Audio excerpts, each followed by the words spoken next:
Chinese സാമൂഹ്യ മാധ്യമ ആപ്ലിക്കേഷനായ TikTok നിരോധിക്കാനൊരുങ്ങി America. TikTok നിരോധിക്കാൻ നിർദ്ദേശിക്കുന്ന ബിൽ യുഎസ് ജനപ്രതിനിധി സഭ പാസാക്കി. ചൈനീസ് മാതൃകമ്പനിയായ ബൈറ്റ്ഡാൻസിന്റെ ഉടമസ്ഥതയിൽ നിന്ന് ടിക്ടോക്ക് ഒഴിഞ്ഞില്ലെങ്കിൽ നിരോധനം ഏർപ്പെടുത്തും. ബൈറ്റ്ഡാൻസുമായുള്ള ബന്ധം ഉപേക്ഷിക്കാൻ 6 മാസത്തെ കാലാവധിയാണ് ജനപ്രതിനിധി സഭ അനുവദിച്ചിരിക്കുന്നത്. 65-നെതിരെ 352 വോട്ടുകൾക്കാണ് ബിൽ പാസാക്കിയത്. ടിക്ടോക്ക് ദേശീയ സുരക്ഷയെ ബാധിക്കുന്നുവെന്ന കാരണത്താലാണ് നിരോധനത്തിന് നിർദ്ദേശമുയർന്നത്. സെനറ്റ് പാസാക്കിയാൽ ബിൽ നിലവിൽ വരും. ടിക്ടോക്ക് നിരോധിക്കുന്നതോടെ അനുകൂല സമീപനമാണ് പ്രസിഡന്റ് ജോ ബൈഡനുള്ളത്. News desk press Malayalam.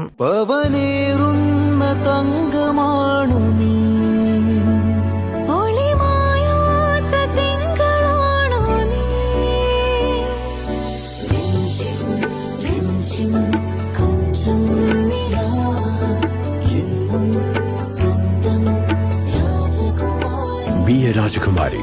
Rajakumari Gold and Diamonds. The trust of Travancore. Rajakumari.